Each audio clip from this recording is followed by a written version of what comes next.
जनाब, मैं पार्टी का खैर ख्वाह हूं, न ही चापलूस हूं और न ही खुशामद पसंद हूं। मैं स्याह को सफेद नहीं कह सकता, गधे को घोड़ा नहीं कह सकता।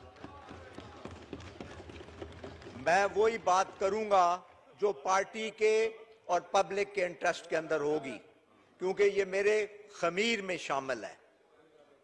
अटक को इस बजट के अंदर टोटली इग्नोर किया गया। मेरा ख्याल ये है कि शायद असद उमर को ये नहीं पता कि अटक भी पाकिस्तान का एक जिला है और अटक गाजियों का और शहीदों का जिला है। स्ट्रेटेजिकली बहुत ही इंपॉर्टेंट जिला है। इसे क्यों इग्नोर किया गया है, ये भी मेरी मालूमात में है। यहां जो दो स्पेशल असिस्टेंट बने हुए हैं, स्पेशल हैं, पता नहीं क्या स्पेशल चीज है इनमें, उसका भी मैं खोज लगा रहा हूं। लेकिन ये लुगड़ जो है, ये इसमें रुकावट डालते हैं। इनका मेरी जात के साथ अनाद है। अगर आपका मेरी जात के साथ अनाद है तो मेरे साथ स्कोर सेटल करो, मेरे साथ स्कोर सेटल करो। गरीबों को मत नुकसान दो, अटक के अवाम को मत नुकसान दो। और जनाबे वाला, मैं आपसे यह भी बात करना चाहता हूं कि अटक के अंदर जो रॉयल्टी मिलनी चाहिए, जो केपीके में भी वापडा के हवाले से मिलती है, जो तरबेला डैम की रॉयल्टी अटक को मिलनी चाहिए, वो नहीं मिलती। जो गाजी बरोठा का हाइडल पावर प्लांट है, उसकी जो रॉयल्टी है वो पंजाब गवर्नमेंट को जाती है, आगे रॉयल्टी नहीं दी जाती। तो क्या ये फेडरल गवर्नमेंट का काम नहीं? अगर वो रॉयल्टी नहीं देते, यहां से जा रही है, तो पैसों की कटौती यहां करें और अटक के जिले की जो रॉयल्टी बनती है वो दें, ताकि गरीबों पर खर्च किया जा सके। जनाबे वन, मैं एक साल रह गया, दूसरा साल तो वैसे इलेक्शन ईयर होता है। मैं ये बताना चाहता हूं, वजीर आजम साहब चाहते हैं कि इस मुल्क के अंदर एक अच्छी तब्दीली आए, लेकिन अगर वो ये चाहते हैं कि तब्दीली आए, इस लुगड़ क्लब को फारग करें और बेहतर लोग लाएं और अच्छी डिसीजंस करें जो कि पब्लिक के इंटरेस्ट के अंदर हों और मामलात को बेहतर तरीके से हैंडल किया जा सके। बजट में 8,487 अरब रुपए का हुजम है जो बजट है। 3,420 अरब रुपया खसारा है।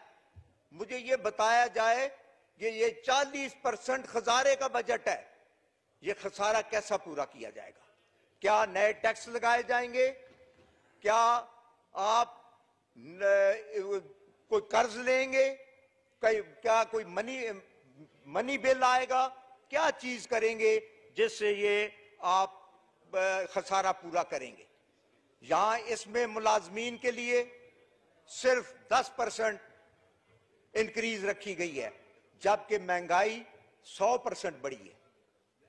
आप मेहरबानी कर इस मुलाजमीन के लिए कम से कम 25% जो है वो इंक्रीज होनी चाहिए, क्योंकि इसमें अफवाज पाकिस्तान बिलखसूस लोअर रैंक्स जो हैं उनको फायदा देना चाहिए। क्यों? अफवाज ने हमेशा कुर्बानियां दी हैं, उन्होंने अपने IAS अलाउंसेस भी छोड़े हैं, अपने बाकी अलाउंसेस भी छोड़े हैं, उनका ख्याल रखा जाना चाहिए।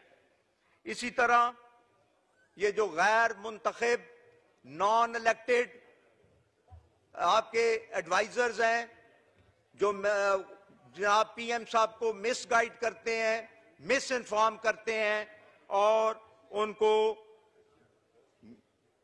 मिस गाइड करते हैं, इनसे छुटकारा हासिल करें अगर आप चाहते हैं कि इस मुल्क के अंदर बेहतरी आए। जनाबे वाला, बजट के अंदर किसानों के लिए सिर्फ 12 अरब रुपया रखा गया। ये 0.15% पूरे बजट का बनता है और 70% आबादी एग्रो बेस्ड आबादी है। इसके लिए बिल्कुल पीनट भी नहीं रखा गया। मैं समझता हूं ये पीनट भी नहीं है। तो इसमें आप इंक्रीज करें ताकि ज्यादा किसानों को बेहतर फैसिलिटेट किया जा सके। इसी तरह मैं आपसे ये भी रिक्वेस्ट करूंगा कि मेहरबानी करके ज़िले हुकूमतों का जो निज़ाम है, जो बड़ा मुतहरक निज़ाम था, उसको बहाल किया जाए और पूरे पंजाब और पूरे केपी में, पूरे पाकिस्तान में 140A जो फवाद चौधरी साहब भी जिसकी एडवोकेसी कर रहे हैं, उसको लागू करें।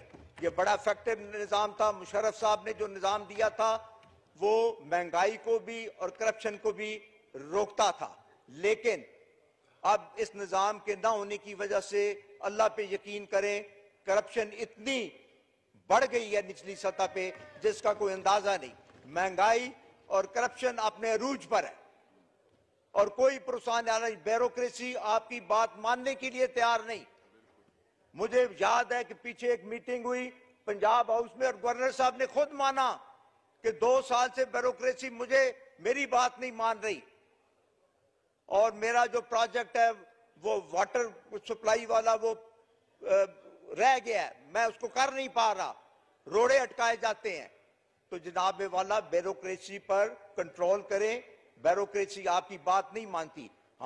मैंने जिले के अंदर 3-4 अफसरान हमने करप्शन में पकड़े, उनके केसेस हमने भिजवाए। उनका क्या निकला नतीजा? इधर से फारग करके उनको अच्छी पोस्टों पे वहां लगा दिया गया दूसरे अजला में। क्या ये तरीका है? ये हमारे सारे दोस्त यहां बैठे हैं, ये सब जानते हैं कि निचली लेवल पे जो करप्शन है बेताशा बढ़ी है। इस करप्शन को रोकें। ये करप्शन आपको बाहर ले जाएगी। ये जो हम बातें करते हैं कि अगला इलेक्शन भी हमारा है, ये करप्शन हमें ये इलेक्शन नहीं जीतने देगी। ये साल के अंदर आप अपने आप को दुरुस्त करें। जो टेक्सटाइल वगैरह और दूसरी इंडस्ट्रीज को आप 800 अरब का पैकेज दे रहे हैं, मैं रिक्वेस्ट करूंगा कि किसानों को भी एक बहुत बड़ा पैकेज दें ताकि उनके मामला ठीक चले। इसी हाउस के अंदर अल्लाह ताला के 99 नाम ऊपर हमारे लिखे हैं। यहां जिस तरीके से गाली गलोच पिछले 3-4 दिनों में किया गया, उसकी मिसाल नहीं मिलती। हमें चाहिए कि इसका तदारक करें। दोनों साइड के जो लीडरान हैं, वो जिन लोगों ने बदतमीजियां की हैं, जिन्होंने गालियां निकाली हैं, उनके खिलाफ तादीबी कार्रवाई होनी चाहिए। चंद गंदी मछलियों की वजह से पूरा हाउस जो है वो बदनाम हो रहा है। बाहर सारे लोग कह रहे हैं कि जी ये MNAs हैं। हम इसलिए नहीं आए थे कि हाउस के अंदर आके हम गाली गलोच करें और एक दूसरे पे किताबें फेंकें और एक दूसरे को गलत तरीके से उसको करें। इसको भी आप जरूर काइंडली तदारक करें और देखें। और जो एजुकेट नहीं है, इनके लिए क्लास लगवाएं, पीछे इनको बताएं अखलाकियात की क्लास होनी चाहिए कि किस तरीके से वो करेंगे। और ये हमारे दोस्त कह रहे हैं सबको उसमें दाखिला दें। इसी तरह मैं रसूल पाक सल्लल्लाहु अलैहि वसल्लम खातिमुल नबीयीन की बात जरूर करूंगा कि उनकी हुर्मत पे कोई कंप्रोमाइज नहीं।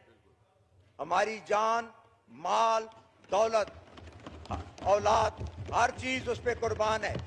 और अगर हम सफीर को ना भेजें सिर्फ इस वजह से कि यूरोपियन यूनियन के साथ हमारा कारोबार खराब हो जाएगा, तो बढ़ गया ऐसा कारोबार। हम ऐसे कारोबार पर लानत भेजते हैं।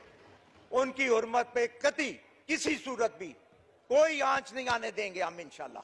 तो इसलिए मैं आपकी वसातत से बताना चाहता हूं कि अल्लाह की मेहरबानी से ये मुल्क इस्लाम के नाम पे कायम हुआ है और नबी मुस्तफ़ा सल्लल्लाहु अलैहि वसल्लम हमारे आखिरी नबी हैं।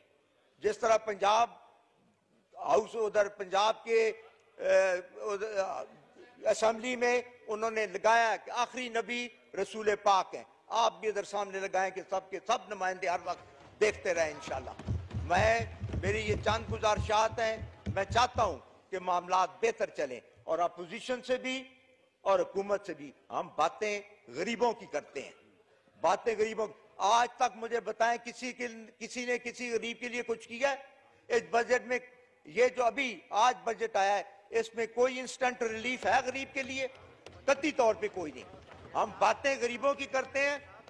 हमारी उम्रें 70-70 साल हो गई हैं, 60-60 साल हो गई हैं।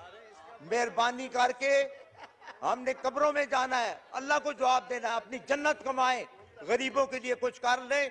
ये तकरीरें मत करें, ये मत बताएं, अपने अंदर झांक कर देखें। आपने लोगों के लिए, गरीब आदमी के लिए सिर्फ नारे लगाए हैं और गरीब को इस्तेमाल किया है। गरीब के लिए कुछ भी नहीं किया आपने, किसी ने भी नहीं किया। अब वक्त आ गया, ये ना हो कि गरीब आपको उठा के समुद्र में फेंक दे। आप गरीबों के लिए करें। मेरी यही आपसे इल्तिजा है कि इस मुल्क की बेहतरी के लिए सब मिलकर, बजाय सिर्फ ये कि हम चोर चोर डाकू डाकू खेलते रहें, कोई पब्लिक के लिए कोई काम करें।